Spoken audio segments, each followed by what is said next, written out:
Guess who we have here, ladies and gentlemen? Welcome to a brand new episode of the Manny and Abby live podcast. We have a special guest right here with me, one of my good friends. He's almost family to me.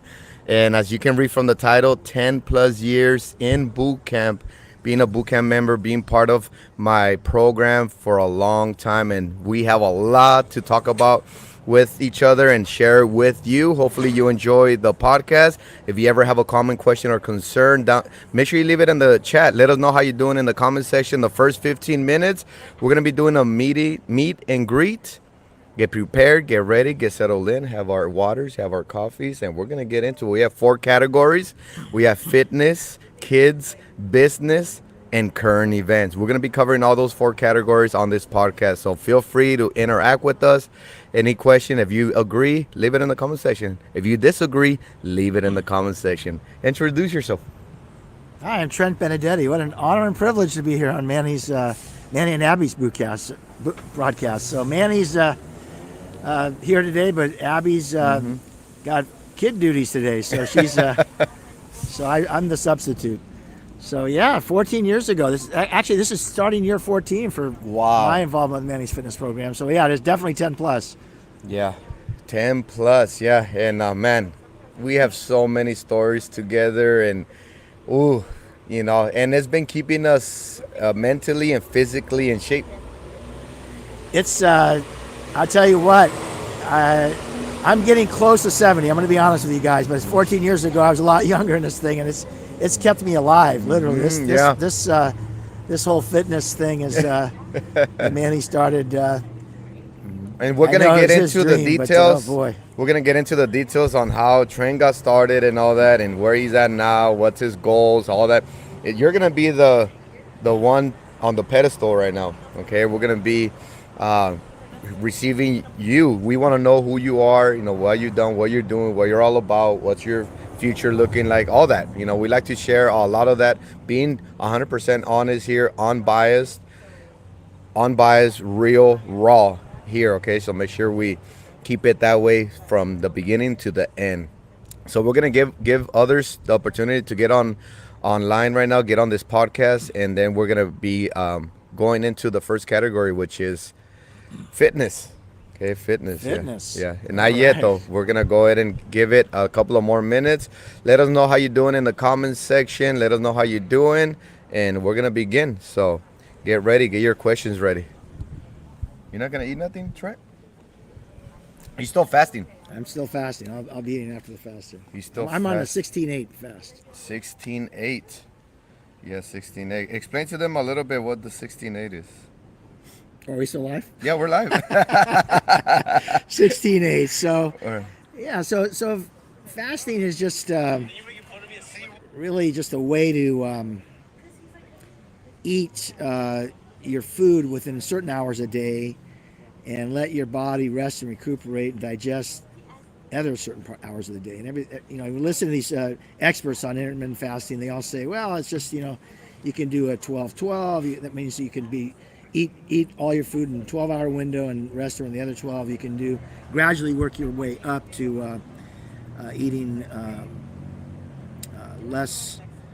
So I try to eat in a 16-8 now. So I try to eat all my food between 8 a.m. and 8 p.m. and then the other hours is rest and digest. And so there's a lot of benefits of that. A lot of people talk about it in the space out there, but it's definitely been very beneficial for me to keep my blood sugar and other things in line here. Yeah. And we'll get into a little bit deeper into the whole intermittent fasting, all the protocols that it has, the different types and all that. One that nobody really speaks about is one meal a day. OMAD. Yeah, I'm not there yet, but yeah. Some people do promote that one meal a day program. I hear they say that's sometimes better when you're younger. Some older people may not work out for them, but it's whatever works. You still got to eat a certain amount of calories in the day, so I think your body will figure it out. So why is that? Why do you think that it's not good for older people? Well, some of the podcasts and research that I've been watching people talk in the intermittent fasting space about is really just has to do with blood sugar levels and trying to make sure that you're maintaining certain blood sugar levels. So some people might have problems during the day just keeping their blood sugar level at a certain pace. So I think everybody's going to be different. Everybody's going to be different. It's certainly something you need to, if you're going to go to intermittent fasting route, you need to kind of experiment with it, see what works for you, and make Check sure with your doctor. Check with your doctor. Make sure you're not too low during the day. The whole thing is Manny's podcast is all about the health and fitness space. So it's not just the exercise part. Manny does do a lot of research on fitness. In fact, Manny's the one that actually introduced me to intermittent fasting. I'm gonna have to say. And I kept trying to get him on for a while. Before we continue, if you hear our levels on the mic levels, if they're too low or anything like that, make sure you be kind enough to let us know in the comment section and let us know if our mics are low. But yeah, so let's get into that category, right? Fitness and intermittent fasting. I was actually just speaking to somebody at the soccer field today. My one of my little ones is doing the soccer thing, and I was talking to him, and that intermittent fasting conversation came up again, because I always do recommend it. I always do recommend intermittent fasting because it does also allow you to develop self-control as well. It develops self-control. You're not always snacking and this and that. If you're continually snacking, next thing you know, you're continually eating a lot of sugars, a lot of carbs, and all that, it just converts to body fat. You're never going to get full, and you're going to have to outrun it, basically, literally outrun it. Go run a marathon. That's it. Well, that's another thing you introduced me to is running.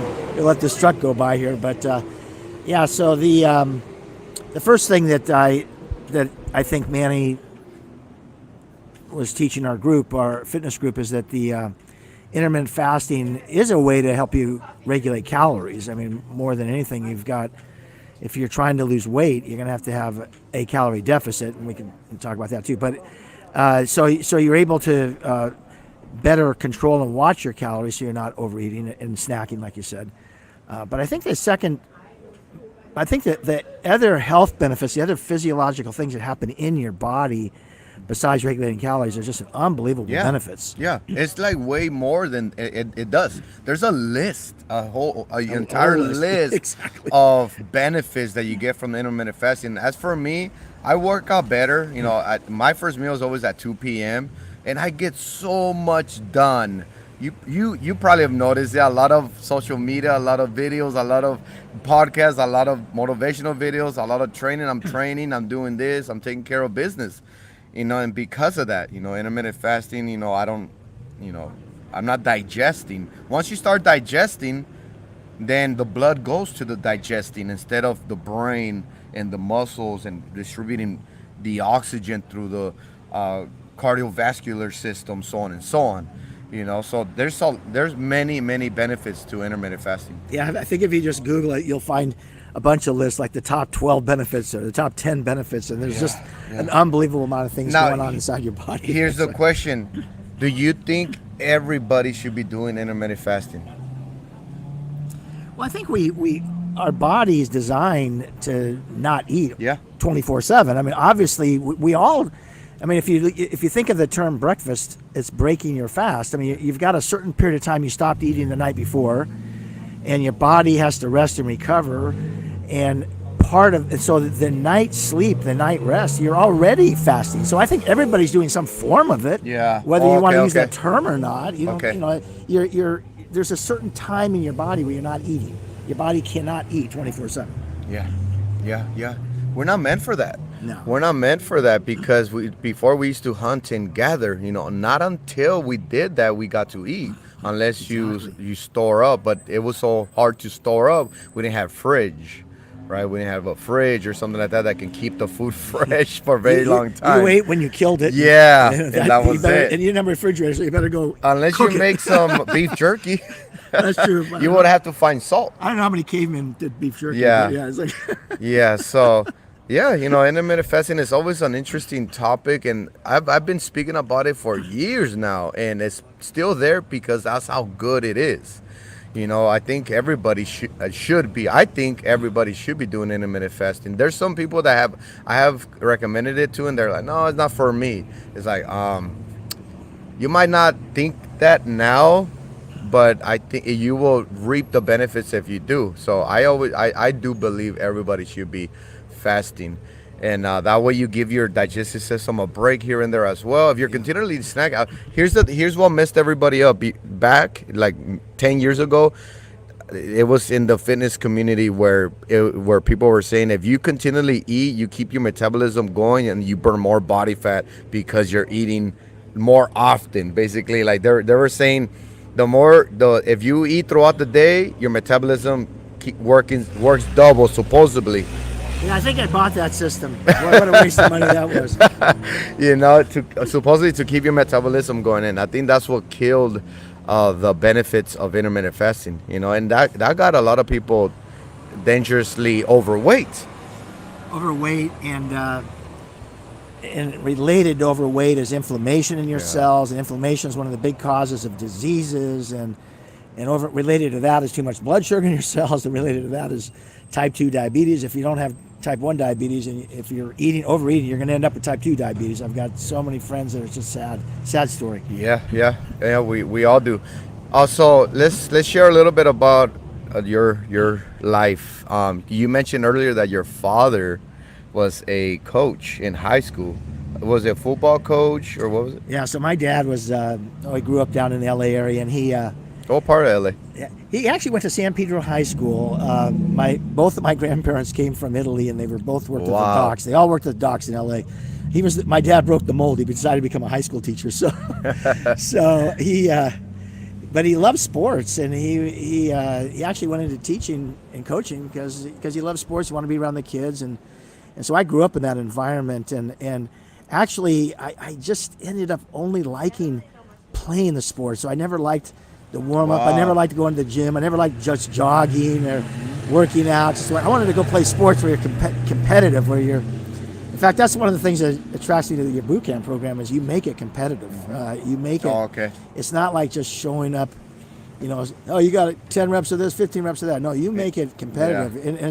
And if you're not competing with yourself, you're competing with your team against other teams in the boot camp, and then we all pull for each other. So in the end, everybody wins. It's all about being in good health. So what kind of sport did you play? So I was never as good as my dad, but I played football, basketball, and baseball. Growing up, and then which was funny. I know we're going to get into kids segments later, but I just thought soccer was boring, but I ended up coaching soccer with my kids. So we'll talk about that when we get to the kids segment. But so you never really worked out. You throughout your teenager years, your older years, in your 20s, 30s, around there. No, but we always had in football, in high school football, we always had the some kind of a summer program where you went with the team in shorts and you did some weightlifting, but mostly you did a little bit of jogging and drills. And to be honest, I never liked the weightlifting or the jogging part. I like the But wouldn't your father have you work out? Did he ever try to make you work out or anything like that? So my dad taught me how to play tennis. I played against I could tell you, even almost to the day he stopped playing tennis, I could never beat that guy. Tennis. We played over the line. We'd go play, baseball over the line. We played. But we'd like play tag working football. out though, working out. Not working out. Actually, I never really saw my dad ever working out. My dad was just naturally gifted. I think just athlete. the sport itself was keeping him in shape. Yes, definitely. All different muscle groups, different types of sports use different muscle groups. Basketball. My dad was the guy that had the key to the gym. He would be the coach that opened the gym in the summer for the high school kids. So he always had the key. So I'd get to go swimming. I'd get to have the gym to myself or the night activities. So So at what age did you stop completely working out or doing a sport? Well, I noticed that. I got married when I was about 24. I gained about a pound or two a year. After that? God, I finally, when I got my 40s, I go, man, this is like, I was feeling, I won't, this is a public broadcast. I was feeling bad. I was feeling really bad. I just, I'm self-employed. I was just feeling so bad. So I started going to the gym and working out, and I never was consistent at it. Okay. Yeah. So the thing with that is that let's go on and forward, all these years, because you started like around 2010 with Manny's. 2010. Yeah, he started 2010, and I had another member that he was good friends with. Right? What's her name? The one that introduced you to my boot camp. So I was so Manny used to have an outdoor fitness program in Santa Maria. Yeah. And near my I'm a CPA in Santa Maria, so near my office. It was near it. Yeah. So near my office, I went to Jamba Juice. I would just walk over to Jamba Juice, which is another lousy, too much sugar. That'll be another video there. Oh God, my mind's blanking. Okay. You were so walking. I go over there to Jamba Juice and I see this gal in this black t-shirt and her black sweatpants and this and that. I go, what she had the MFP shirt. I go, what are you doing? She goes, oh man, I just finished my whatever. But back in those days, 10 or 12 weeks. I just finished my 12-week boot camp, and it's like, I lost 8 pounds and muscle I gained, and God. Oh, what is this thing? What is this boot camp thing? I had to go find it out. I joined the next month. Yeah, you joined the next month? I tell you. So what'd you do? You went home and researched it, or what? How'd you find me? Oh my God. It was like, I don't remember how I used to sign people up back in those days. Did you just show up? So anyway, it was at a park. So I just, I tell you, we had this, man, he used to do something. He still does it. We had something called the fit test. Oh yeah. And so the way we started all of our boot camps is we would do 2 minutes of push-ups, 2 minutes of sit-ups, and a 1.5 mile run. Yeah. And he would record it. How many sit-ups? How many push-ups? How much time? And I'm telling you, I could not do. And if you couldn't do a regular push-up, you could get on your knees. And if you couldn't do a regular, I remember. I was like, I don't think I could do 20 sit-ups. I couldn't do 20 push-ups. And I think my 1.5 mile run, I think I didn't even make it. Yeah. Wow. Like 14 you years have ago, came a long ways. Oh, unbelievable. Yeah. So now that I remember and recall, you couldn't do anything. I couldn't do anything. I think around 10 push-ups, a little bit over 10 push-ups or something like that. So Manny has these color systems, so don't feel intimidated. So you join a boot camp and you get assigned a color, red. I mean, red would be the highest, and green if you're kind of middle, and light green if you're light. Well, a lot of people join boot camp that end up having to modify light green, modify, and of course within the space of green you can get high green in different levels, and they even have a high red, dark red. Yeah. So it always amazed me that nobody is left behind. No matter where you start, no matter how heavy you are, no matter how huffing and puffing you might be. I remember when we started doing little trail runs, and like I was always with the group in the back, so we're like, so the green and the reds are like, way up the road there, and we're like way in the back. But Manny would make him do U-turns. He'd make him come back to us, so we'd all stay together as a team. It was awesome, fun. But no, awesome. I tell you, it just builds and it builds and it builds. Yeah. Manny's probably been doing fitness for a long time, but in my 14 years of Manny's Fitness, it's the most consistent I've ever been in my fitness program. Great. Wow. Unbelievable benefit. Yeah, and the doctor has been telling you pure good news all the time, and it's just for your age, it's like it's kind of rare to see somebody to your level of fitness. Well, this month we have my 50th high school reunion down in Whittier. I went to Whittier High, and it's so sad. This month already we've had 3 postings on that website of classmates that have passed away, and it's rare when you're young, like Manny's age or younger, but in my age, it's like you see people passing away of this and that and the other thing, and you look at all the reasons, and it's they neglected their health and fitness. I'm just telling you, I'm sure there's always some anomaly. I'm not talking about this cancer that is just, I'm talking about the regular things that keep you alive. Yeah, and those are the regular things. It's funny how the regular basic thing, natural things are what keeps us alive. Nothing extreme. Nothing. You don't have to be taking supplements. You don't have to be taking this. You don't have to do this. And just stick to the basics. We do a lot of body weight exercises.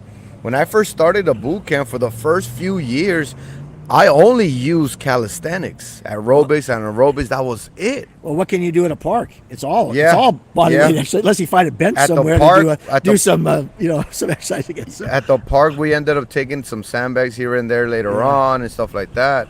But I've always loved the whole concept of just using your body weight for resistance.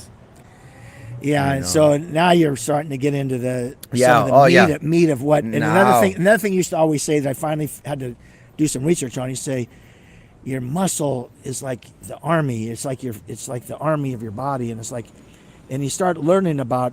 And so when you talk about body weight resistance, it's about building muscle, and muscle is the army. You can get into a lot of nuances of that, but look at what happens when people age. We lose our muscle. That is so true. They can barely move. They barely walk. They look like they're frail. And I buried 4 parents: my parents, my wife's parents, and step parents. So I've watched it all happen. So, muscle is however you build that muscle, body weight, sandbags. You know what a lot of people don't talk about is bone structure, bone density. Well, bone density. So that's you see a lot of injuries because in improper workouts, to where it gives you the opportunity to develop bone density, like high intensive interval training, resistance training at a certain intensity level does that for you. In fact, this week I was just doing some research on it, because you get that burning sensation you always refer to as just you don't have enough oxygen in your body.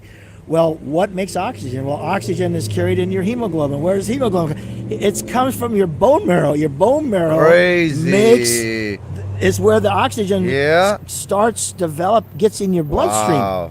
And if you don't exercise, your osteoporosis is a result of your bones getting brittle and weak and everything getting weaker. Because you see a lot of older people always getting hurt. Always, like, that's not necessary. Like, it shouldn't be that way. At your 60s, even 70s, it shouldn't be that way. I met a few fitness instructors in their 70s and good, well developed still, and being able to perform certain exercises still is like, that's not what it should be, but it's rare. Why? Why is it rare? Well, I was telling you the stat last week. They say that 70% of the people in the United States never exercise. That's insane. I'm talking about all ages. So it's like you got to figure the older the people even have probably less with the exercise. Yeah. So and a lot of times they'll say, "Oh, it's too late." Yeah. Because look at you. You technically started at your 50s, right? Yeah, 14 years ago. Yeah, look at that. In his 50s. 54. Yeah. So it's wow. When you go to senior homes, there's always fitness and exercise programs, and I've been a CPA a long time, so I've got a lot of clients in these nursing homes, and I love it when I see them go to these exercise classes in those homes. They recognize these seniors are gonna have a lot better quality of life if they do some exercise. Yeah. All right. Well, that was our fitness side right there. That was our fitness side. We're gonna go into the kids section. Okay, so we're gonna go into the kids.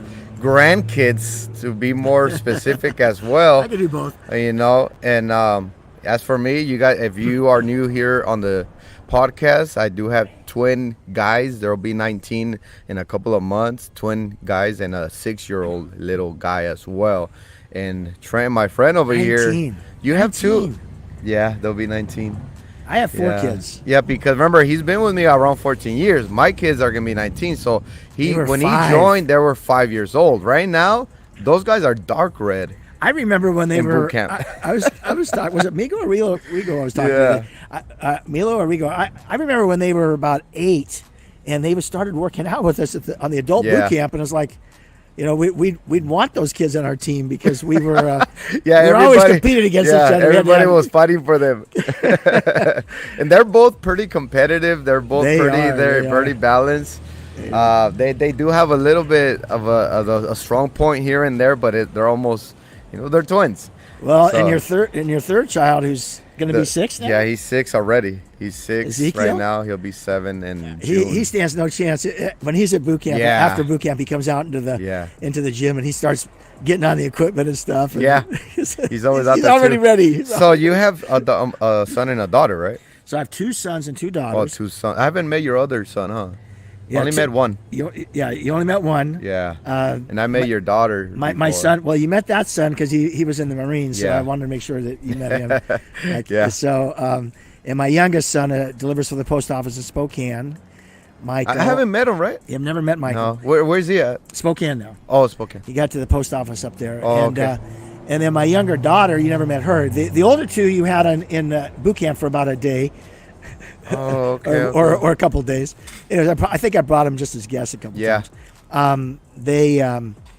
So yeah, John lives here in Santa Maria with me, and then the other 3 live out of state right now. So I got Other 3? I got to go visit. So my wife and I have Wow. this plan now.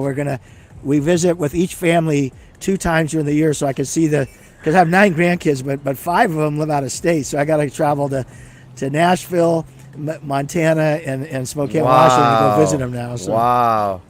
Yeah, so man, and sometimes that happens right here in Santa Maria and Lompoc. It's not too big, and there's not a lot of opportunities, especially if you go to a big college and you're studying something out of the ordinary. You're gonna have to go to a huge, like bigger city or something like San Diego or LA or what do you think?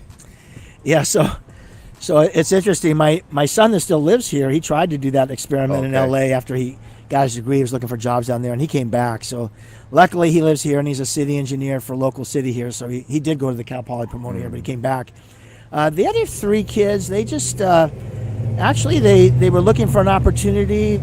Just like my wife and I moved here from the LA area 41 years ago, and we just wanted to raise our family and in a town that and when you get to the big city, as you know, when you lived in San Diego, you don't even know when you're leaving one city to the next. Like you just feel like it's just a jungle sometimes, an asphalt jungle. And so we wanted to move to the Central Coast. We wanted to get out of the big city environment, and they kind of moved. I would say my kids moved to follow their dreams in a medium to small size city. Christy doesn't live in Nashville, and Michael doesn't. He lives in Spokane's a nice city, and my younger daughter, Sarah, she moved to a small little town an hour south of Missoula, Montana. So she lives in the middle of nowhere. Wow. She lives in elk country. Okay. Cows and elks. Oh, okay. Yeah, you said 9 grandchildren. You said 9 grandchildren, right? 9 grandchildren. 9 grandchildren. So 4 of them still live in town here, so we see them all the time. The other 5 we do. We have to go visit them. So in your perspective, like I like to ask this to everybody because I don't know how it is to have grandchildren. And what in your perspective, now that you experience that, the whole grandchildren thing, like there's a difference, right? From your kids to the grandkids. Some people say like, oh, they're almost like my kids. Like, I don't know. I don't know. Well, our grandkids now, they range from 4 to 13, so they're relatively young. And it is fun watching your children raise their children. I will say that's one thing. It is kind of fun. Yeah. It's fun Watching your children. And I think that your kids pick up like some of the stuff they like, just like in any learning, and some of the stuff they don't like. And so I can't say I was the perfect parent. So I've been really pleased with just watching my kids raise their kids because I did some lousy things as a parent, and they're not hesitant to remind me of that. The other thing is, you don't have to get in all of the 24/7 like you do with your kids. Like just get them to school, get them home. And we help out. Sometimes we'll pick up kids up from school. Or sometimes we'll give them a date night. We'll babysit and watch them, and then. So we get to have them for fun, a lot of fun stuff. We don't. But right now, John, you only have John, right? But John is the only one. John's here. here. So how many kids? He's got 4. So he has 4. Yeah. See, but for now, imagine if all of them were here. Well, Would you be helping out? There was a time when all 9 of them were here.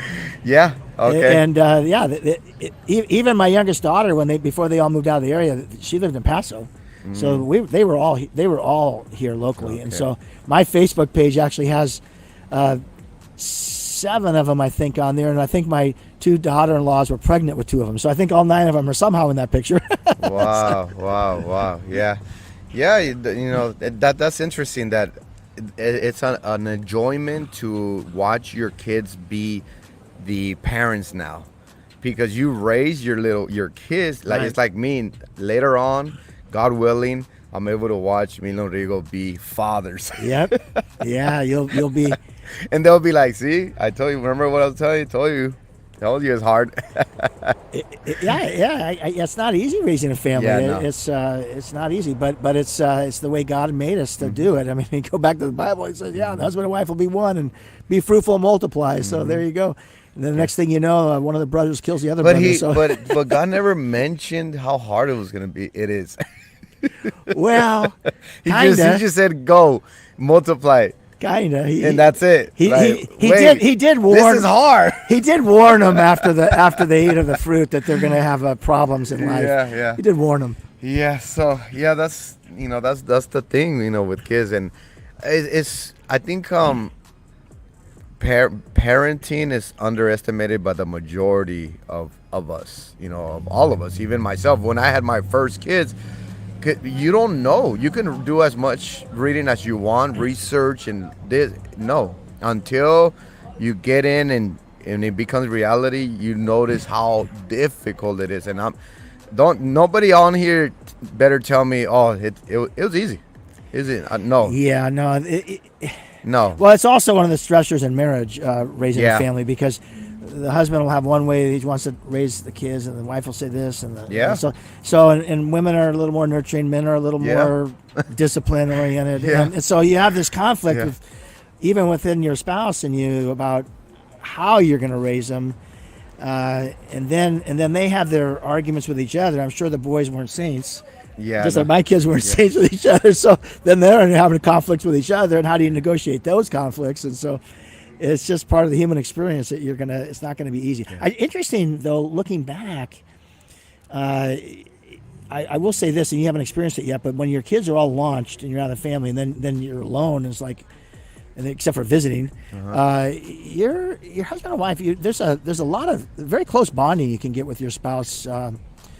Just on the experience of what you went through. Yeah. Yeah. I think so. Through the tribulation you went through. You get to share with each other your battle scars and all that.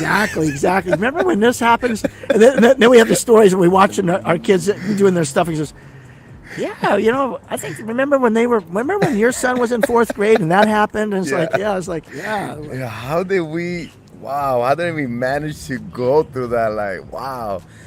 Yeah, and everybody's experience is different. It is different. It's just, I think every second, every minute counts of your involvement with your kids.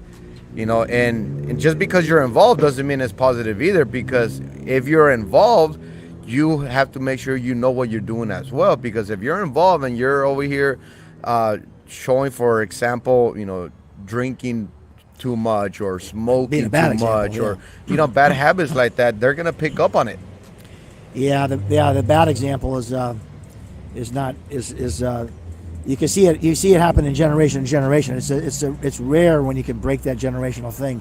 I think with me it was like my dad used to get spanked by his dad with a belt, and then my dad would spank me with his shoe, and then I would spank my kids with my hand, and then after a while, it's interesting. My 3rd and 4th child, I learned. I said, "This is not right. I'm not gonna." You brought up the Bible earlier, but the Bible says to use the rod. Yeah, the rod. So it's the rod the back of your hand, but the rod is in your head, and maybe it's on their butt. I don't know. True. It's just we can say that word on this program. There's. I think there's my parents used belts as well, and a chancla. Have you heard of the chancla? No, tell me. See, I come from a Hispanic family, Mexican, Ramos. And the my mother, she'll grab the chancla from her foot is like a sandal, and throw it like a boomerang. Oh my God! I was thinking you're going to tell me it's like what Jesus got hit with on the back of his head, where they had the little chunks of metal and She will grab stones. that chancla, that sandal, and You got hit with a sandal? And then if the buckle hits you, it's even worse. see. So yeah, I'm glad I wasn't the only kid that got hit when I was a kid. yeah. You know,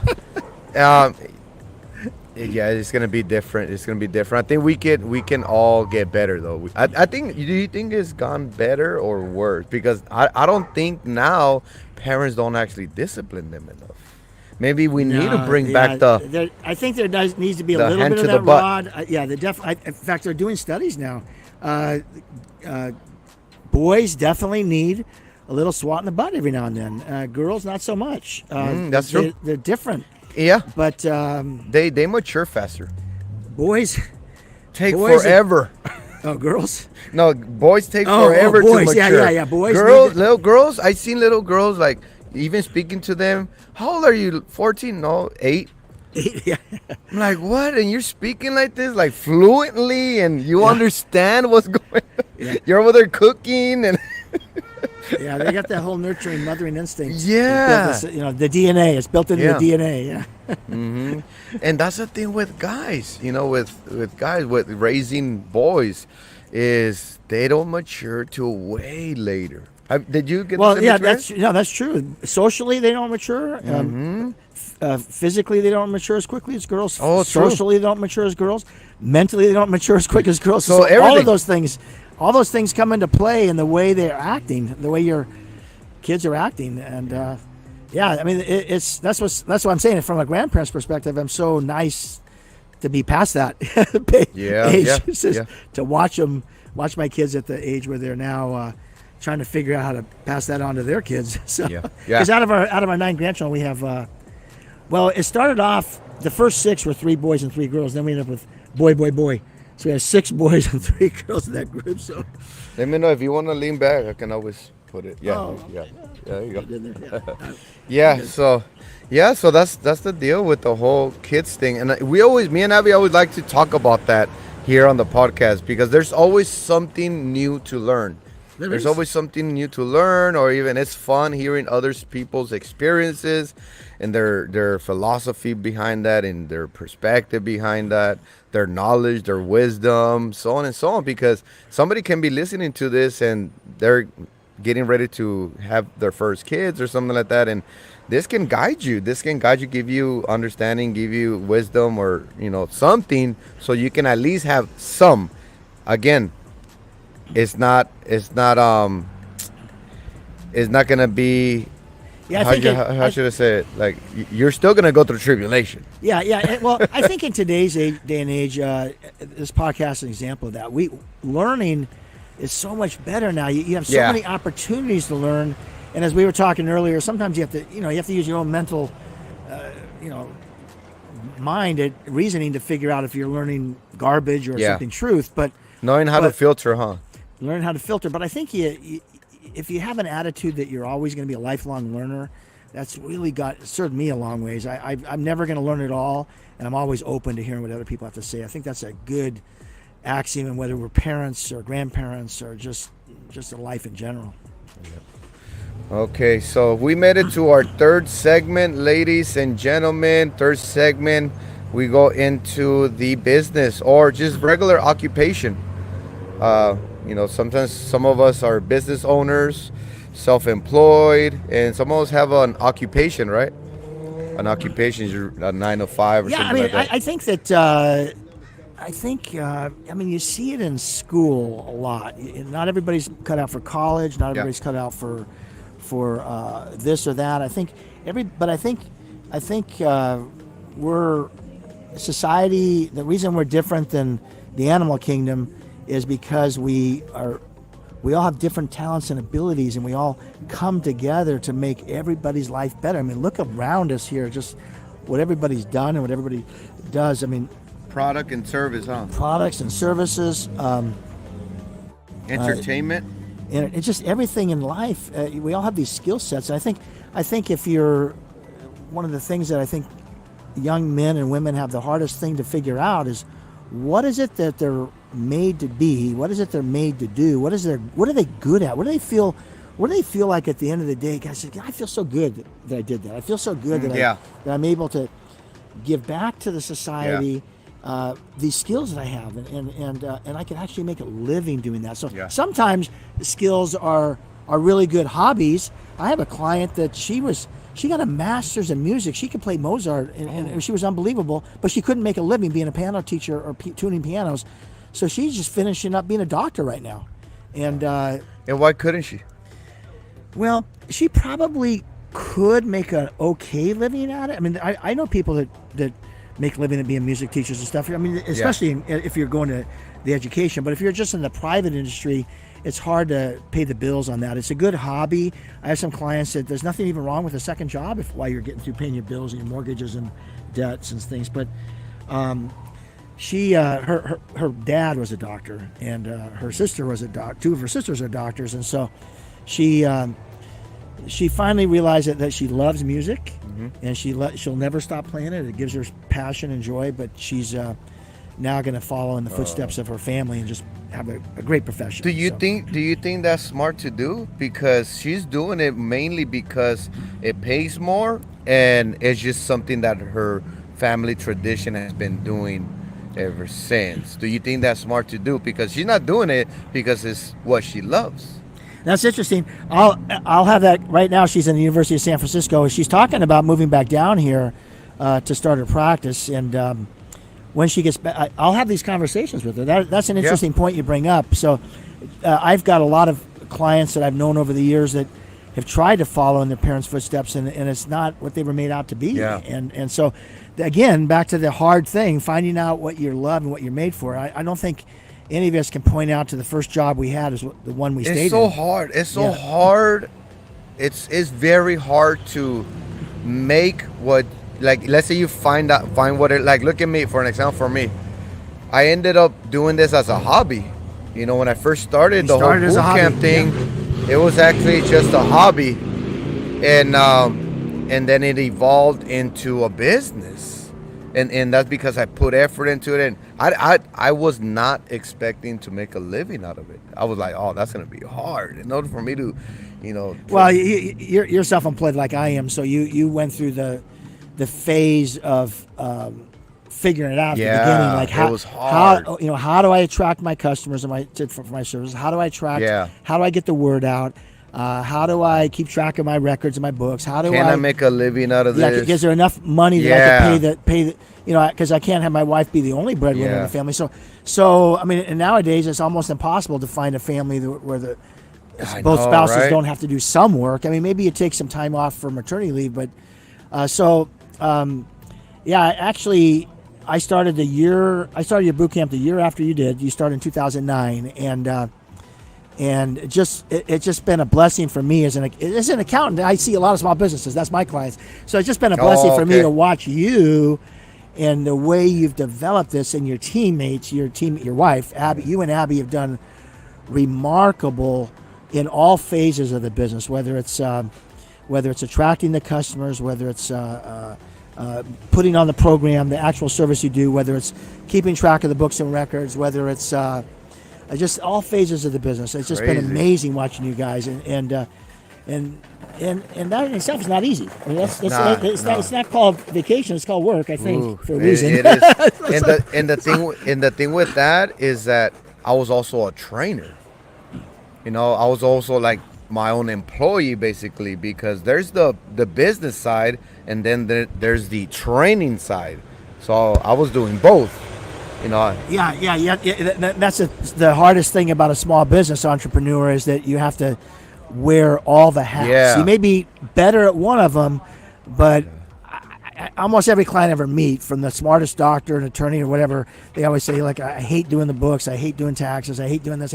There's something you just don't like about the business, but you end up having to do some phase of it till you make enough money where you can hire somebody to do it. So anyways, you figured out how to balance and juggle all those tasks, right? And it's been working ever since. You know, we had our ups and downs here and there, but we've always had been steady. You know, we always have been able to pay the bills. We never have gone broke, basically. Close, we always got kind of close, and we calm back up, down and up, down and up. Well, I think too. One of the things I've always done in my business is balanced, because I'm also so let them know a little something about your business. So my business I started 41 years ago with no clients, zero, and I moved up here from LA area, as I said. My mom moved up here from San Diego and stayed in our back room and got a job, and my wife got a job at a local business, and I just started knocking on doors. I was a 26-year-old kid, say, hey, wow, I'm Trent, I do books and accounting, and I didn't even have my CPA license at that time, so I was like, okay, next. I think I talked to 25 clients. They actually let me talk to them one-on-one, and I finally got my first client after 25 presentations. So talk about discouraging. Yeah. So if I had to do it all over again, I probably would buy a practice. A lot of people buy practices, but then you get that debt. I didn't want to have the debt up front. So, and I think you didn't buy a practice. You started yours from scratch. Yeah. You know, you didn't have your first client. So there's something to say about building up a business from no clients. So fast forward 41 years later is my 41st tax season. I'm also a certified financial planner. So I always wanted. What's your name of your business? So it's Benedetti Associates, certified public accounting is one side of the business. And my second corporation is called Benedetti Financial, because we manage people's retirement plans. And I do the kind of the �W𝐈𝐍 system of teaching people how to stay out of debt and get a budget and manage their finances. And to me, that's been the most rewarding part is making sure that I don't do somebody's taxes just to do a tax return. The rewarding part for me is seeing how it fits into their life, having them on a journey to get retired someday. So you're not setting them up for success. Yeah. Because you're not made to work your entire life. There's going to be a time when you're going to step back a little. Even self-employed people try to reach that time when they step back a little. So, yeah. So it's been very rewarding. We started here with 2 kids. They were 3 and 1.5 when we moved up here from Cucamonga, where my first house was, and then fast forward 41 years later, we've been totally blessed. Wow. We have 8 employees in our office. I work with another CPA and enrolled agent and myself. We have a great team, and that's what enables me to just keep the joy, not having to do everything by myself. My wife is a great office manager and does that part of our business, and then we just have a great team. Wow. Great front desk person. That's a beautiful thing. You get to work with your wife every day. Yeah, my wife is my, this was part of our marriage counseling years. She's my executive director, because she felt diminished just calling her the office manager. She's my executive director, so she really is the executive director. She's probably watching right now. She might watch the recording. So she now gets to work from home mostly, though. Oh, okay. So ever since COVID, we figured out how to do a lot of remote stuff, and we only live a mile from our office, so it's not like she drops in and she still has an office there. Yeah, it's been fun. Okay, yeah. So 41 years, just you developing that business, And have you been in different establishments, different buildings, and how many buildings have you gone through? We have all these 41 years. We've probably rented in 8 other spaces, and then back in 2000. The client that passed away, I went to Sacramento a couple weeks last month. I was gone that Saturday, and I gave one of the eulogies for memorial for. I'll give a shout out. His name was Dr. Kenneth Nelson. He was my kid's orthodontist, and he passed away. He passed away from ALS, the same what Lou Gehrig had. It's a debilitating disease where you watch your muscles just fade away. But anyways, he was such a blessing in my life. He was really a mentor to me. He was 80 years old when he passed away. But he said, Trent, I'm going to build an office building. I want you to move into it. I want you to buy it. They were condos. And so 20 years ago, we built an office building together. And I'm going to put a memorial in that building for him because he's such a visionary. He was an orthodontist, but he built nuclear power plants. He has got a master's in engineering. He was on the rocket program from Saturn V rockets first came out. And...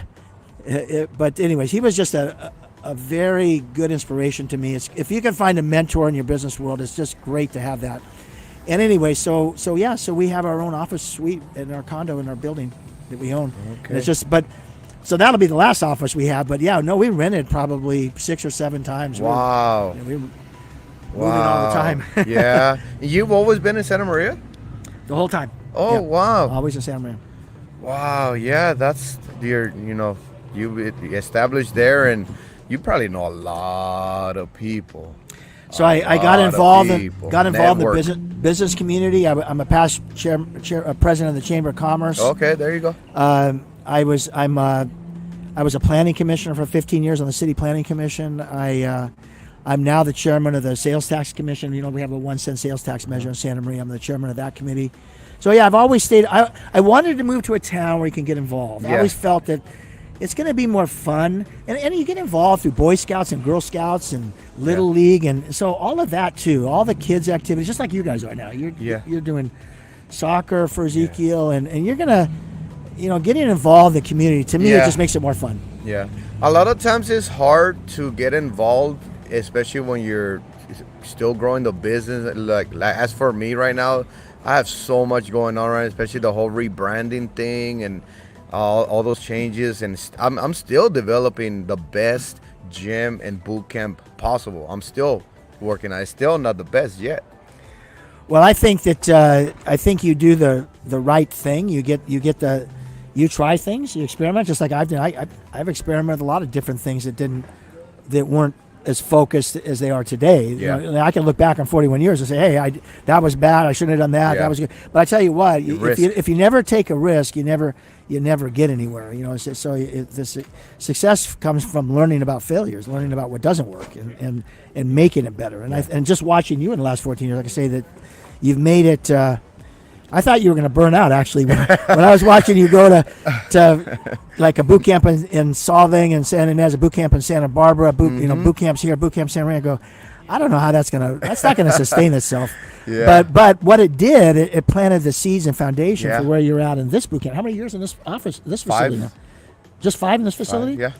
Yeah, and now it's going to get better and better because it's going to be Manny's Fitness Boot Camp and Gym, which means you'll allow people flexibility to drop in and do their fitness program in a gym down the road here. So you're learning. It's a trial and error. It's just like I said, it's part of that learning experience. Look at this guy. So here's a guy out there jogging. Motivation, right? He runs as fast as Manny does. So how important is, because we're in the business topic, how important is networking? So I would say one thing, network with your own customers, which you do. So your customers are your best word of mouth. So my best customers always come from referrals from my existing clients. I could say that without a doubt after the last 41 years. And so that you asked me to pass some wisdom on to you. And you've also already done the same thing. You offer your discounts to your members to bring in people. You give bonuses and this and that. And then within the community, the networking spreads to other types of business. Like you'll do business with like this establishment around here, and they learn about Manny's Fitness, or you'll do business with your insurance agent, or you'll do business with just maybe the local police guy that's in your neighborhood, and so everybody learns. So networking in a community like Lompoc or Santa Maria, any small community, probably any community is going to be invaluable because the word of mouth is what is. I would call that a warm call. A warm call is easier to build a business than a cold call. Yeah. Cold calling, you can build a business. I mean, Zig Ziglar was the famous cold caller of all time. It's always there if you need it, right? The whole cold calling is always there if you need it, just in case. But don't depend on it. Yeah, warm calling is definitely the way to go, which goes back to the networking first with your customers and clients. Yeah. And secondly, I had to cold call at the beginning. Like I said, I got one customer out of 25 my first, because I didn't have any clients. And I didn't have any. That's hard. And I was 26 years old with no clients. I didn't grow up in that community. So what were you doing as a job while you were trying to get clients? So my wife got a job at a local company. You were unemployed? I was basically unemployed. Wow. I had a house for sale in Cucamonga. My mom moved in with us. Okay. She got a job, and they all helped pay the rent until I was able to build it up enough to where I was able to be the breadwinner. Wow. And I tell you, that's looking back on that, it was like a blessing to look back and say, wow, look what we went through. Yeah. So Yeah, because everybody has their beginnings, you know. And I think those are the best way you can begin into a business, going through those rough times. Because if you don't go through those rough times, you don't appreciate where you're at later. If you are once you become successful, you don't appreciate as much as you would if you just were given everything, right? Because there's, let's say a millionaire or something like that. They just give a business to their kids. All right, here you go. Just run it.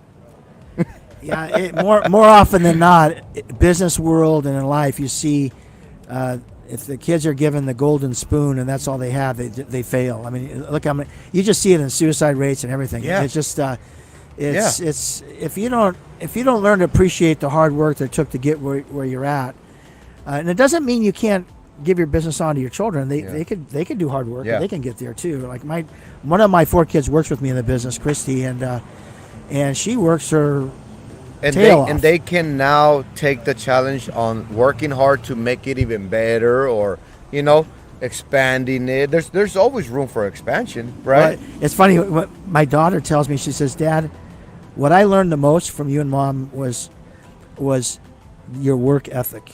She says just watching us. Your kids catch more than you tell. That's one of the old phrases. Yeah. They say they catch more from watching you than just telling them what to do. Sometimes you don't have to say much. Yeah. Just do. Yeah, just do. Just do, right? Yeah. Yeah, that's true. That's true. The whole business thing, and that's what we always have this conversation here, this topic here with the business. We always these are categories that me and Abby put together from the very beginning. We're like, if we're gonna make a podcast, let's make it right. I'll talk about occupation. I had a client that came in this week, and it's just like your kids were 5. I mean, I said, hey, what's your daughter doing? She goes, well, she's in the University of Arizona, going to be a nurse. I said, isn't she still in 5th grade? I'm not remembering these kids. So she's going to retire as a nurse next year, and her daughter, she says, no, but she wants to take it one step better than me. She wants to be a physician's assistant, which is a lot harder than just being a nurse. Yeah. And so she's after it. This young lady watched her mom, who was her mom was actually one of the caretakers for my mom when she was during the last years of her life over at Marion. But anyways, she's so your kids sometimes will just, it doesn't have to be self-employed. It could be in the occupation they choose. It's just like it's what did they learn? What's the core thing they learned? They learned the work ethic from you. They learned what it takes to put food on the table, what it takes to maybe struggle with finances. And so it doesn't matter what occupation you have. It goes. You still have to like the occupation. Yeah. But you're gonna. It's the core tenets of what you learned about how you. Have you noticed that your employees, because now we need people to go and be employees, not employers, right? Let's say you're self-employed and now you employ somebody. We need those somebody. We play a part there too, because that makes the backbone of the business as well. Your employees makes the backbone to your business. I remember when I was in college, I worked at UPS, United Parcel Service, downtown LA, and when I got into management there, which they had a college intern program, we always every month we read as a team from the policy book. And we each had, and I still have that policy book. I shouldn't have said that because I was supposed to turn it back in. But I have the dates that we had wrote and we spoke on that. Oh. And so I took that. My staff, every week we have a training meeting, different topic that relates to make their job better. Yeah. So the more you train your team, the more you involve your team as a team member, and I call them teams. I don't call them employees, because they are literally. That we're all part of a team. They put food on their table because we can all serve our clients better. Yeah. And so the teamwork thing, I think, is just an unbelievable. And training, don't ever neglect the training and teamwork. I think that's going to be critical. I think in any successful job, you've probably been at your jobs. The ones that were bad, you probably left because they had lousy training team, and they demeaned you. They didn't look at you as a team member. They looked at you as just some peon or something. So currently, what has been on your mind currently? Because we're going into our last segment, ladies and gentlemen. Glad to have made it all the way through. Trent, you're doing great, doing awesome. Seems like you've done this before. He's like a natural over here. He's even scooting this way, like kicking me out already. Come back to the picture. At the end of the podcast, he's gonna be right in the middle. And I'm gonna So current events. We usually do this segment at the end. Current events, holidays, or ask us anything. So now we're gonna get into a little bit of just my playtime when I'm not doing Manny's Fitness or watching my meal plan or going to work. So I love sports. I told you my dad grew up in. So right now we're getting ready to September. We're almost at the I was watching my Dodger game last night. They went up to Seattle and won, where my son lives in Spokane. So we're current events. We're getting ready to start the playoffs in baseball. September, just 2 weeks left in September, and then we're going to have the professional baseball playoffs, and everybody has their favorite team. My sister-in-law. So you guys have this big thing going on in the family with the oh my God! Well, my sister-in-law likes the Braves. Her husband likes the UCLA Bruins, so it's college football starting. I caught a couple glimpses of that, of some games this morning. LSU now today is winning, beating Mississippi State, so they stomped on them at halftime, I'm sure. So anyway, that's one of the things is current events. It's just to keep things light. I mean, there's you can get into all kinds of things about politics and religion, this and that, but my kids, that rubbed off on them. They all love sports. They're teaching their kids sports, and so I'm taking my younger son, I used to take him to Raider games from the time he was in 4th grade. Now he's 37. So I'm blessed to be able to fly his family down from Spokane. We're going to go over to Las Vegas. I haven't seen the Raiders since they moved to Las Vegas. Nice. So I know that you've got Erica in our class is another big Raider fan. Raider fan, yeah. Yeah, so we're gonna go watch the Raiders play against the Kansas City Chiefs. Oh, okay. On Thanksgiving Vegas weekend. Yeah, that's current. That's going to be, and that's an awesome current, that's a future event. That's a future current event, yeah. Just current event, like what do you got going on right now? Is there anything that you want to share with the viewers here on kind of what you're working on? Is there something else that you're working on? Oh, your book. Oh, that's a current Your book. So I've been wanting to write a book for more than a decade about faith and religion. So literally, it's how to slay your financial giants. I've got the 10 chapters written. I've got the financial 10 commandments in chapter 1, and each chapter in the next 9 are going over those financial 10 commandments. And really, back in about 225 AD, there was a theologian named Tertullian, and he said, "What hath Athens to do with Jerusalem?" But basically what he was trying to say is, what does reason, which is philosophy from Greece, have to do with these Jews and Christians and their religion, faith? And so I'm going to put those two things together in that book. It'll be fun. So that's a current event for me in my life. So you have a schedule, a regimen on what you work on the book, or are you still working? So I did, yeah. So the way I had to hire a company to help me with this to get it done. So the hardest part was I had to do an outline. I literally had a 70-page outline. Then I had to speak the outline. It's called Right to Speak or something like that, and I had to speak that to an editor person, and we recorded those videos. So I did for 10 weeks. I recorded each chapter after I did the outline, and now it's in the editing process. So I'm waiting. As soon as the editor gets back to me, then we'll go through the next phase. So you can safely say that you are done with hard work. With the hardest part. The hardest part's over. Yeah, that's awesome. Yeah. Did you have fun writing it? It was a blast. Yeah. I got things in there like what I learned as a kid growing up. I used to follow John Wooden. He was one of my, I'll say an idol. As a coach, he was an idol. He was a coach of UCLA Bruins. He won like 13 NCAA championships. Lou Alcindor, Kareem Abdul-Jabbar was one of his famous athletes there. And anyways, so I've got all these things. I've got the Pyramid of Success in there, which you would love that. You'll love that part because you're a go-getter. And so what is success? Success is defined by John Wooden in his book, and I think he hit it right on the nail. Is being the best, becoming the best at what you're capable of becoming. You're not, like Manny's constantly saying, you don't have to go as fast as the person next to you. Just do faster than what you did a second ago or a minute ago. Yeah. You push yourself to be the best you're capable of becoming. Yeah. And that's a good lesson in life that I learned as a young kid. And And I'm just grateful to have that in the book too. So holidays, what do we got holidays? We got, this is October coming, no, September. We just finished Labor Day earlier this month. What's the next holiday? Halloween will be the next Do holiday. you celebrate that? Last year the first time we did a group Halloween. We were all the Addams family. Oh, yeah. Addams family. And okay, wait, yeah. Can you guess who Trent was? We got rid of my Uncle Fester outfit, so my wife is no longer grandmama.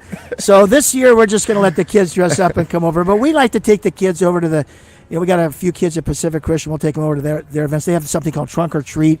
You got about 80 families at Pacific Christian in Santa Maria. They open their cars up and they make a big deal out of it. Big long line there, and so it keeps it clean, keeps it good, and so it's going to be fun. We got no more trick or treating. We're not going to go out this. We're not. That was a once in a lifetime event, I think, for us. But we got one of our grandchildren has diabetes, like my older son, or my younger son does. So we have to kind of watch what he does on that stuff. So. Yeah. But I grew up here, so here I used to go trick or treating all over this place. I was a little rebel though. I was a little rebel around these streets. So you were that guy, huh? I was the one that would smash your pumpkin. Yeah. I remember when I was in 5th grade, these kids threw eggs at me in my uniform. I didn't like that. But that was long before you were. So there's been rebels in every age. Yeah. So that's what we have. We have Halloween coming up next month. And I actually asked Abby, I'm like, you gonna want to decorate for Halloween? Sometimes we'll decorate, put like some pumpkins, some bats here and there, this and that. We don't go all out like. So what we do is bring out the Ouija board. The Ouija board. So what we do is the fall decoration. So we're red, white, and blue from all the way through Labor Day. And so when I go back to home today, we'll get the fall decorations out because we're coming up to fall now. On the 21st, huh? Yeah, and it's kind of fun. You got if you go to your stores now, you got that leaf just fell. The leaf just fell. That was just Manny had the time. Actually, it was a guy up there dropping the leaf. No, we have our assistants. We have our assistant tree here. Boom man right here with the microphone. The assistant tree. And then the one that put my makeup. Did you see the? Oh, the makeup. Yeah, we got the egg off your face. You were having your protein egg. We have our own makeup person right there. Did she put enough powder? Yeah, she got that nice stubble that you got there. That's cool. More powder, please. So I think fall. If you decorate for the fall, I always like that tradition my wife started, and I like to help her with it now. The one of the daughters used to be the traditional one that would help her get the different decorations out. But it's fun when the kids come over to give them those kind of memories, because ultimately, what are you going to leave your family? You're going to leave them memories. Yeah. They're going to remember everything that we've been talking about right now for an hour and plus has been memories. Memories. Yeah, we're bringing up memories, aren't we? That's We're recalling memories. That's it. And what do you think your kids are going to remember about when they talk about you? We barely said anything in the future. The only thing that we brought up on the future was you going to the Raider game. That's it. Everything else, because that's about creating memories with my grandkids. And you're going to go and create more memories. So everything is just by memory. So how important is that? How important is that? What you just mentioned, that's what it's all about, creating that memory. So let's go and decorate. Let's make it happen to where you get that memory. And you take it with you and you share it later on. Yeah, and those memories, actually the things like those decorations which are coming up for the fall season, that actually what brings your family together, because they say, hey, I remember when we used to go to Grandma and Grandpa's house, and actually I'm Italian, we call it Noni and Nono. So I'm Nono. Believe me, say no? And my grandfather was Can I have this? No. My grandfather was Nono to me. Can I have $1? No. Abuela, what is that? I don't know. What do you call your grandparents? Abuela and abuelo. There you go. So, so it's just, it's good to have little road markers along the way. Those memories are markers that the kids can recall. And it keeps them in family mode. Because ultimately society's that connection. Keep connected. Ultimately, families are what keeps society. So now here, we always like to ask each other. Well, me and Abby will ask each other. I'll ask you, what is your favorite holiday? Out of all of them, which one's your favorite? You can take your time. I actually have a favorite. I actually think it's Thanksgiving. I actually like the fall the best, and the Thanksgiving is the longest weekend holidays because it goes Thursday through Sunday. And it always was bringing together the family for meals. I always love meal time together, family. And then we also got to play. Because during the day, I remember, man, you used to have Thursday morning turkey something we did out there, but then we'd go home. Yeah. And we'd have our turkey meals. And so I just think that long holiday break is a great one. And not that I don't like the other holidays, because Christmas has some issues with it because of the gifts. Halloween has issues with this because of the Christian things versus non-Christian things. So there's a lot of things with the other holidays. But Thanksgiving, I think, is a society. You know what they have against Thanksgiving? No, they must have something. Tell me. Genocide. Genocide? Killing the turkeys? No, the Indians. Oh, the Indians. The first Thanksgiving brought the Indians came together with the Pilgrims. Have you heard of that? I haven't heard of that one. Read up. I'll have to read on that one. Is it true? I don't know. I'm just. All I know is the Indians brought food to the meal, and the Pilgrims brought food to the meal. We all brought food. We all had a meal. Let's keep it that way. Yeah, we all had food at the meal. The important thing is coming together. We ended up grabbing that. Whatever actually happened. Okay, it's all right. We still grabbed it, and now we made it into our own. Even if they say, okay, nobody can practice Thanksgiving tomorrow. Okay, we'll just call it something else. We're still going to get Benedetti. We're still going to get together for family meals. I don't care what you call it. Thanking, and giving. Well, think of what that holiday is called, Thanksgiving. So that's another thing I wanted to make sure I mentioned on this podcast today is have an attitude of gratitude. That'll determine your altitude. And that's a fancy saying for just saying have an attitude that you're grateful for the things that you have. And there's plenty of people that have less than you always. We're always going to have the poor among us. You're always going to have richer people than you. So just be grateful for what you have. And so how high you get in life, when I said altitude, it starts from being grateful and thankful for what you do have. And that's what Thanksgiving is going to be about. So. But some people will say, like, well, it's easy for you to say right now you're not going through something or this and that. Right now we're going through this. We are going. Yeah. We went bankrupt. We lost this. We lost our house. How can we be thankful? What would you say to that? Yeah, and we're all going through something, there's always something bad going to happen. We're in an imperfect so even body. Us, we're not safe from that either. No, we're in an imperfect body. We're in an imperfect world. Yeah. We always have things that are unexpected. This side of heaven is going to be always going to have problems. And so it's how you deal with those problems and your reaction to those problems, I think, that'll get you through those problems. It's getting up. It's not how many times you get knocked down, because you're going to get knocked down plenty. I've been knocked down plenty. It's how many times you get up. How many times? An estimate. Oh my God! This year or my life? Just this year to make it easy. Yeah, we are. Yeah. Oh man, and we're not safe from that either. That's why when we tell you, be thankful. Be grateful. Even if you're going through tribulation, time will pass. It'll come and go.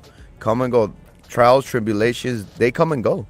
But our heart, the way that we think, the way that we share with each other, be thankful, will always stay with us. Our mentality, right? How we feel before, during, and after is what matters. Because if that tribulation made you feel now stubborn, negative. Yeah, those are natural human emotions. You're going to have the human emotions, but eventually you got to work through that and get back to a little more even keel. Is it easy? Oh no, I would say it's not easy.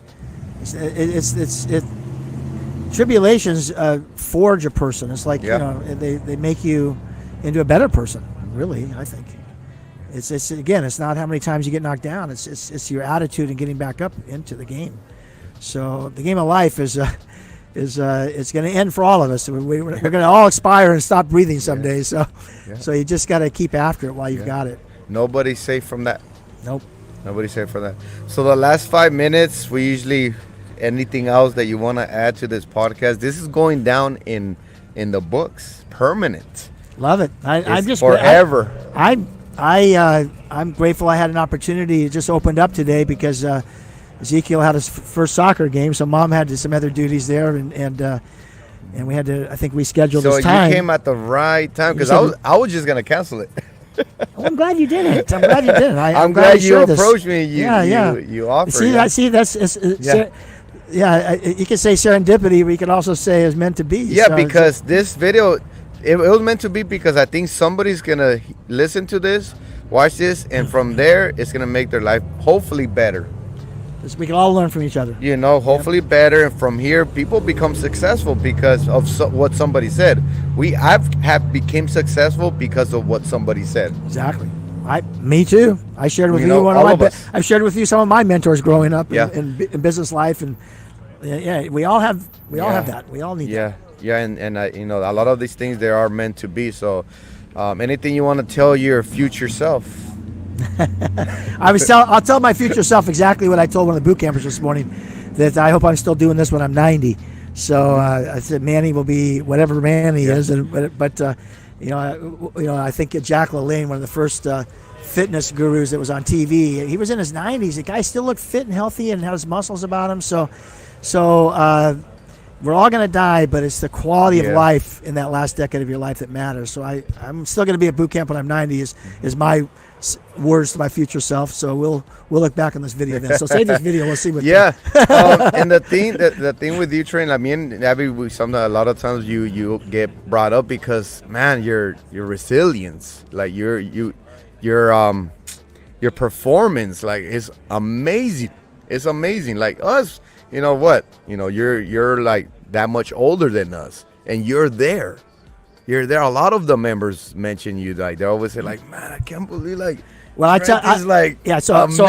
So in a couple of years, I'll be 70, and I'm just going to tell you, I always admired the boot campers in your group that were examples. Yeah.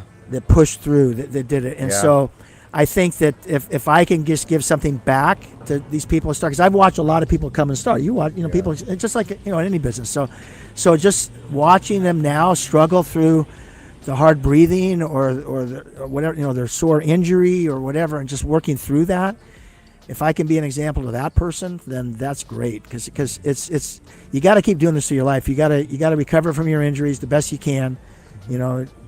Some people wear a knee brace, some people don't. So whatever, you got to get through it, and just it's just fun being as part of this. And the thing is, like, sometimes you don't realize how much of an impact you're making. You're trying to do your own thing. You're trying to survive yourself. You're trying to breathe through. You're fighting. I'm trying to work through that burning sensation. You're fighting yourself. You are in the fight yourself. Because I would say you have to fight for the body you want. Yeah. You have to fight for the body you want. You have to fight. You gotta go in there and fight for it. It's not gonna be given to you. You have to fight. You gotta get into that bring it on mentality, so on and so on. So he's in there too, but you're not noticing that your push is pushing that person next to you. That person went home and said, "Oh, I would have quit, but you know what, Trent? He didn't let me. He was awesome." Like man. Like when I was pushing Arnold's feet down today. yeah. Oh man. And we have fun in there. We do. We have a blast, and it's within the burning sensation, getting exhausted, getting sweaty.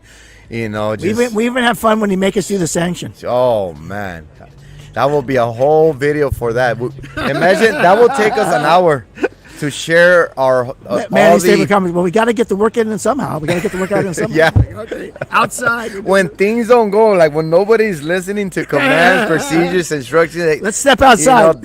Because you have, if you better, you got to come there and you got to pay attention. Because if you don't, and you end up wasting workout time, I'm gonna get the workout out of you. It's gonna happen sooner or later. That workout's gonna happen. Yeah. So. Well, there you have it. All right, guys. Man, you've been awesome. It is amazing. Manny's been awesome. Hey, thanks, Abby, for letting me fill in today. Oh, there you go. So, an hour and 20 minutes right here. Time flies when we're having fun. We'll have to do this again. Yeah. Let us know in the comment section what you guys think about the podcast. If you still have a comment, question, or concern, leave it down below. If you're watching this as a pre-recording, that's fine. Hit that little thumbs up button. Leave us a comment, question, or concern down below. And we'll see you on the next podcast. Hopefully, we'll get another guest. We'll bring Trent's coming back for sure. Well, we're going to have to bring them back for sure. You'll have to give me many times. an opportunity to present my book and something. Yeah, something. So this was super fun. I'll give you the signed copies. I enjoyed it. Wait. That was fun. It was great. I think we can be here for an hour if we wanted to, but we don't want to make it too long for you guys. We'll keep it fresh topics next time. So enjoy the scenery. Check it out. Come and visit the Southside Coffee Company over here on the middle of Ocean and 8th Street over here in Lompoc. They have delicious treats in there, good coffee, breakfast. It's a good environment, peaceful environment, good service. You'll love it. Come and visit them, and we'll see you on the next video. Anything else you want to add? Thank you, guys. Yeah. Thank you. Mind, body, strive. Yeah, mind, body, strive. We'll see you guys next time. Bye-bye.